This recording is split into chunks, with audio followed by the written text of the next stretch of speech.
আসসালামু আলাইকুম। Welcome to cooking house by Bithi. শসা, কুমড়ো বড়ি আর ডিম দিয়ে ভীষণ মজাদার একটি রেসিপি নিয়ে চলে এলাম। গরমের শসার এই তরকারিটা খেতে সাদা গরম ভাতের সাথে ভীষণ ভালো লাগে।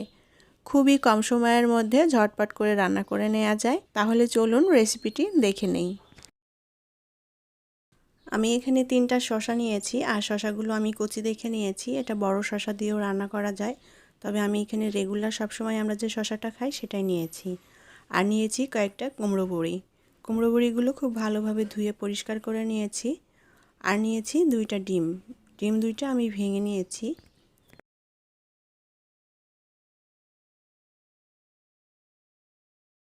এখন এই শসাগুলোর উপরের খোসাটা ছাড়িয়ে আমি শসাটা টুকরো টুকরো করে কেটে নেব। আমি শসাগুলোর খোসা ছাড়িয়ে শসাগুলোকে এভাবে ছোট টুকরো করে কেটে নিয়েছি। আর শসাটা অবশ্যই কাটার আগে ভালোভাবে ধুয়ে পরিষ্কার করে নিতে হবে। প্যানে পরিমাণ মতো তেল দিয়ে দিলাম। আমি প্রথমে যে ডিম 2টা ভেঙে নিয়েছি সেই ডিম 2টা ভেজে নেব। ডিমের মধ্যে সামান্য লবণ দিয়ে ডিম 2টা ভালোভাবে ফেটিয়ে নিয়েছি। এখন এই ডিমটাকে ভেজে নেব। ডিমটা একটু শক্ত হয়ে গেলে ডিমটাকে এইভাবে একটু পাটিসাপটার মতো করে দিয়ে ডিমগুলোকে আমি ছোট ছোট টুকরো করে কেটে নেব। আমি এখানে ডিমটা ভেজে শসাটা রান্না করছি। এটা চাইলে আস্ত ডিম সেদ্ধ করে তারপরে এই শসাটা রান্না করা যায়। তবে শসাটা ডিম দিয়ে যেভাবে রান্না করা হোক খেতে ভীষণ ভালো লাগে। ডিমগুলো ছোট টুকরো করে কেটে নিয়েছি। এখন প্যান থেকে তুলে নেব। একই প্যানে আবারও সামান্য তেল দিয়ে দিলাম। এখন আমি কুমড়ো বড়িগুলো ভেজে নেব। অল্প আঁচে ভালোভাবে নেড়েচেড়ে কুমড়ো বড়িগুলোকে একটু লাল করে ভেজে নিতে হবে।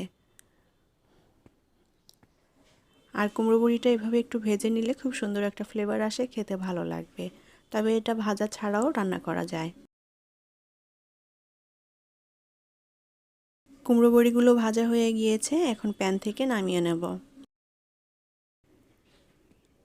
প্যানে আবারও পরিমাণ মতো তেল দিয়ে দিলাম। এখন এই তেলের মধ্যে দিয়ে দেব পেঁয়াজ কুচি। আমি এখানে মিডিয়াম সাইজের 2টা পেঁয়াজ কুচি করে নিয়েছি। এখানে পেঁয়াজ কুচির পরিবর্তে পেঁয়াজ বেটেও এই তরকারিটা রান্না করা যাবে। এখন এই পেঁয়াজটা আমি হালকা লাল করে ভেজে নেব।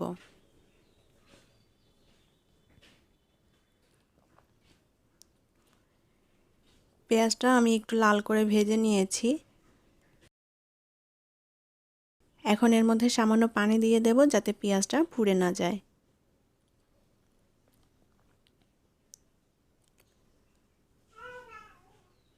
পরিমাণ মতো লবণ দিয়ে দেব। হাফ চা চামচ পরিমাণ দিয়ে দেব হলুদ গুঁড়া। হাফ চা চামচ পরিমাণ শুকনা মরিচ গুঁড়া। 1 চা চামচ পরিমাণ ধনিয়া গুঁড়া। হাফ চা চামচের মতো জিরা গুঁড়া। মশলাটাকে ভালোভাবে নেড়েচেড়ে কষিয়ে নিতে হবে।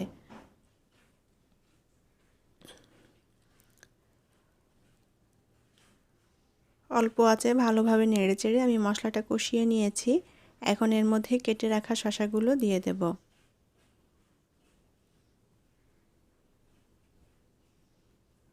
শসাটা দিয়ে খুব ভালোভাবে নেড়েচেড়ে মশলার সাথে কিছুক্ষণ কষিয়ে নেব। এই শসাটা বিভিন্নভাবে রান্না করা যায়, খেতে খুবই ভালো লাগে। অল্প আঁচে নেড়েচেড়ে শসাটা ভালোভাবে মশলার সাথে কষিয়ে নিতে হবে, তাহলে শসাটা খেতে খুবই ভালো লাগবে।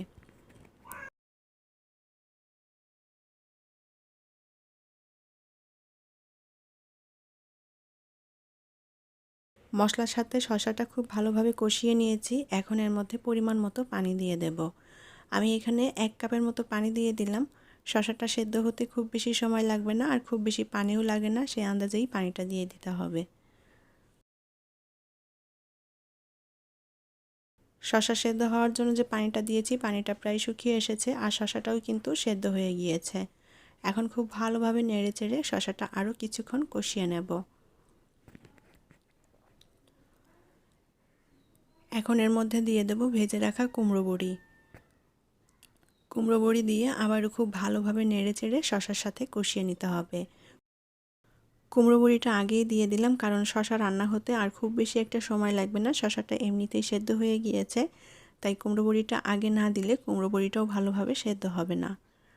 এখন এর মধ্যে 4টা কাঁচামরিচ দিয়ে দিলাম। কাঁচামরিচটা একটু চিড়ে দিয়েছি যাতে সুন্দর একটা ফ্লেভার বের হয়।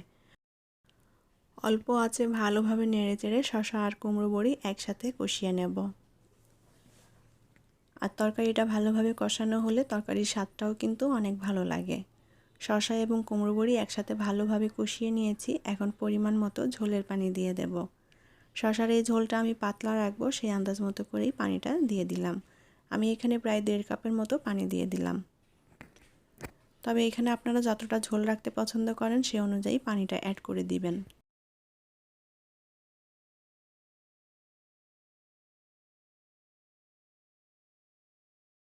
তরকারির ঝোলটা একটু ফুটে উঠেছে। এখন এর মধ্যে দিয়ে দেব ভেজে রাখা ডিম।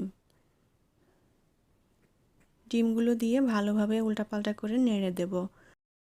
আর এই ডিমটা শসার মধ্যে এভাবে না দিয়ে সেদ্ধ করে তারপরেও দেওয়া যায়। ডিমটা সেদ্ধ করে ওই শসাটা রান্না করলে খুবই ভালো লাগে খেতে। আমার শসার তরকারিটা প্রায় রান্না করা হয়ে এসেছে। এই পর্যায়ে যদি ধনিয়া পাতা অ্যাড করতে চান সেটাও করতে পারেন। কুমড়ো বড়িগুলোও কিন্তু ভালোভাবে সেদ্ধ হয়ে গিয়েছে। আমার হাতের কাছে এই মুহূর্তে ধনিয়া পাতা অ্যাভেলেবেল ছিল না, যার কারণে এখানে দিতে পারিনি। তবে ধনিয়া পাতা দিলে টেস্টটা আরও ভালো আসবে।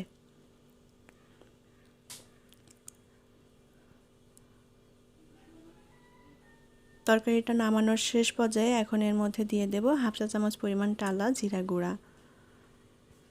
জিরা গুঁড়া দিয়ে ভালোভাবে নেড়েচেড়ে মিশিয়ে নেব।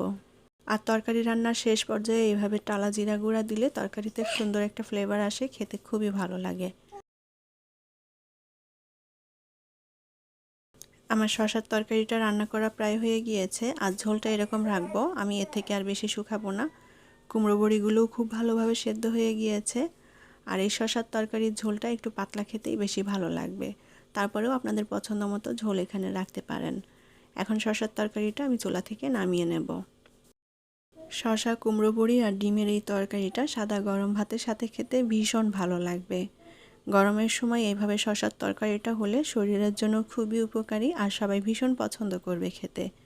এটা খুবই মজার হয় খেতে। আশা করি আমার আজকের রেসিপি আপনাদের ভালো লেগেছে। আর রেসিপিটি ভালো লাগলে প্লিজ ভিডিওটি শেয়ার করবেন এবং লাইক কমেন্ট করে জানাবেন কেমন লাগলো। ভালো থাকবেন সবাই। আজকের মতো বিদায় নিচ্ছি। পরবর্তী রেসিপি নিয়ে আবারও হাজির হয়ে যাব। আল্লাহ হাফেজ।